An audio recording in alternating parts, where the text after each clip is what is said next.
2 தீமோத்தேயு 2ஆம் அதிகாரம் 5வது வசனம் 6வது வசனம். மேலும் ஒருவன் மல்யுத்தம் பண்ணினாலும் சட்டத்தின்படி பண்ணாவிட்டால் முடிசூடப்படான். பிரயாசப்பட்டு பயிரிடுகிறவன் பலனில் முந்தி பங்கடைய வேண்டும். 7-8 நான் சொல்லியவர்களை சிந்தித்துக்கொள், கர்த்தர் எல்லா காரியங்களிலும் உனக்கு புத்தியை தந்தருவார். தாவீதின் சந்ததியிலே பிறந்த இயேசு கிறிஸ்து விசுவாசத்தின்படியே மரித்தோரிலிருந்து எழுப்பப்பட்டவர் என்று நினைத்துக்கொள். ரொம்ப ஆச்சரியமா அந்த என்ன பார்க்குறோம் அப்படின்னா, மல்யுத்தம் நம்ம ரொம்ப பார்க்குறோம். மல்யுத்தம் பண்றவங்க என்ன சட்டத்தின்படி அவங்க ஒலிம்பிக் கேம் பார்க்குறோம், அந்த ரூல்ஸ் எல்லாம் இருக்குது, அதை ஃபாலோ பண்ணணும்.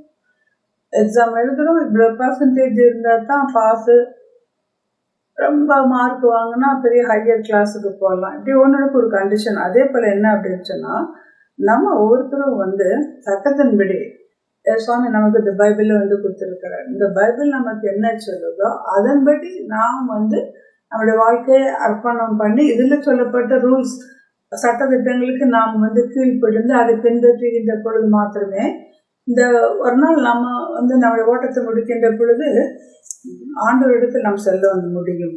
எனவே மல்யுத்தம் பண்ணுறவன் சட்டத்தின்படி சட்டத்திட்டங்களை பின்பற்றாவிட்டால் அவனுக்கு முடிசூட்டப்பட முடியாது. அதே போல நாம கூட ஜீவ கிரீடத்தை ஒரு நாள் ஆண்டவரிடத்தில் பெற்றுக் கொள்வதற்கு ஜீவனுள்ள இந்த வேத வசனங்களை ஆராய்ந்து பார்த்து அவற்றின்படி நாம் பின்பற்ற தேவன் நம்மை அழைக்கிறார். மட்டுமல்ல, பிரயாசப்பட்டு பயிரிடுகிறவன் பலனில் முந்தி பங்கடைய வேண்டும் இல்லையா? நிலத்துல போய் விதைக்கிறாங்க, விதைச்சிட்டு அது பலன் வருகின்ற பொழுது அந்த பலன் அவங்களுக்கு தான் முதல்ல கிடைக்கிறது இல்லையா? நான் சொல்லுகிறவர்களை சிந்தித்துக்கொள், கர்த்தர் எல்லா காரியங்களிலும் உங்களுக்கு புத்தியை தந்தருவார். நமக்கு ஒரு புத்தி எல்லா காரியங்களிலும். சில சமயங்களில் நம்ம வேர்ல்ட்லி பீப்புள் ஈஸியா எல்லாம் டேக்கிள் பண்ணிடுறாங்க. நம்ம நீதி நேர்மை உண்மை அப்படியா இருக்கின்ற பொழுது ஆண்டவர் நம்முடைய காரியத்தை அவருடைய வழியில் வாய்ப்பு செய்து நம்மை ஆசீர்வதிக்கிறார். எனவே என்ன அப்படின்னா, ஆண்டவரே எப்படி என்ன செய்யணும், என்ன கோர்ஸ் பண்ணணும், எங்கே எனக்கு திருமணம் நடக்கணும், எங்கே வீடு வாங்கணும், நான் எந்த காரியத்தில் நான் குறை உள்ளவனாக இருக்கிறேன் என்பதை நாம் யோசித்த ஆண்டவரிடத்தில் என்னை சந்தியும் என்று நாம் ஜெபிக்க தேவன் நிச்சயமாக நம்மை அவர் ஆசீர்வதிக்க காத்து கொண்டிருக்கிறார். அது என்ன அப்படின்னா, எல்லா காரியங்களிலும் உனக்கு புத்தியை தந்துடுவா. எல்லா காரியத்திலும் புத்தி அவர் தர்றார். எல்லா காரியத்திலும் நாம் ஜெபிக்கின்ற பொழுது, வேதத்தை வாசிக்கின்ற பொழுது, உபவாசம் பண்ணுகின்ற பொழுது ஆண்டவர் அழகான காரியங்களை நமக்கு தந்து நம்மை ஆசீர்வதிக்கிறார். எல்லாத்தோட பாருங்க, தாவீதின் சந்ததியிலே பிறந்த இயேசு கிறிஸ்து தாவீது பட்சப்பார். ஆனா தன்னுடைய பாவத்தை அவனுக்கு தண்டனை கிடைக்குது. உபவாசம் பண்ணாலும் அந்த பட்சப்பாவம் மூலம் அந்த முதல் பேபி இறந்து போயிடுது. Nobody can escape God's wrath. சுவிசேஷத்தின்படியே மரித்தோரிலிருந்து எழுப்பப்பட்டவர் என்று நினைத்திருக்கார். மரித்தோரிலிருந்து இயேசுவான் உயிரோடு வந்தார் இல்லையா? He conquered the death. ஒரு சமயம் ஒரு அம்மா ரொம்ப வேதனையோடு இருந்தாங்க. பையனுக்கு ரொம்ப சொம்பல பிழைப்பதற்கான வாய்ப்பே இல்லை. அப்போ நான் அவங்கள பார்க்குற ஆண்டவர் சொல்றார், லாசருவே வெளியே வா அப்படின்னு சொல்லு அப்படின்னு. 10 நாளா கண்ணே திறக்க முடியல, ஒன்றும் செய்ய முடியாத அந்த பையனுக்கு லாசருவே வெளியே வா அப்படின்னு ஆண்டவர் சொன்ன பொழுது அந்த பையனை ஆண்டவர் கிருபையாக சுகத்தை கொடுத்து அவனை ஒரு சாட்சியாக வைத்தார். கர்த்தருக்கு ஸ்தோத்திரம் உண்டாவதாக.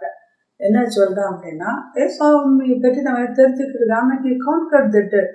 சாவையும் வென்றவர் இல்லையா? நமக்காக உலகத்திற்கு அதனை போல இருந்து மனுஷகுமாரனாக வாழ்ந்து ஒரு பாவம் செய்யாதபடி அசுத்தமாக வாழ்ந்து நமக்கு பதிலாக சிலுவையில் அவர் தன்னுடைய ஜீவனை கொடுத்து நம்ம மீட்டு கொண்டார்.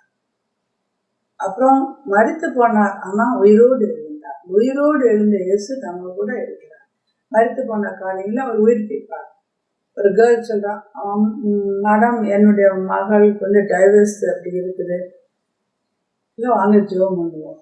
ஆண்டவர் இப்படி சொல்றாரம்மா, 30 நூல் அருந்து போகாது. அதேபோல முப்பது நூல் அருந்து போகல. கர்த்தருக்கு கோடி கோடி ஸ்தோத்திரம் உண்டாவதாக. எனவே இந்த நாளில் நாம் ஒவ்வொருவரும் ஆண்டவரே சுவாமி நாங்கள் உம்முடைய பிள்ளையாக வாழட்டும் என்று அர்ப்பணம் பண்ணுவோமா? பரலோபிதாவே தேவரீர் சுவாமி ஆண்டவரே எங்களுக்கு விசேஷமான ஞானத்தின் புத்தியும் ஆண்டவரே இந்த வேதத்தை நாங்கள் சுவாமி தினமும் ஆண்டவரே அனுதினமும் கர்த்தாவே அதிகமான நேசித்து வாசித்து வாசித்து உங்களுடைய வழிகளை பின்பற்றி வேண்டாதவற்றை விட்டு விட்டு எதை பின்பற்ற வேண்டும் அதை பின்பற்றி ஆண்டவரே நாங்களும் கூட சுவாமி பசுத்து ரத்தத்தினால கழுவப்பட்டு இந்த மந்தியில் சேர்ந்து கெட்டகுமாரனை போல இருந்தாலும் உம்மண்டே வந்து ஆண்டவரே தேவரே கர்த்தாவே என்றென்று உம்மோடு சேர்ந்து அரசாளும்படியான கிருபை நீங்க தாங்க. ஆமென். ஆமென்.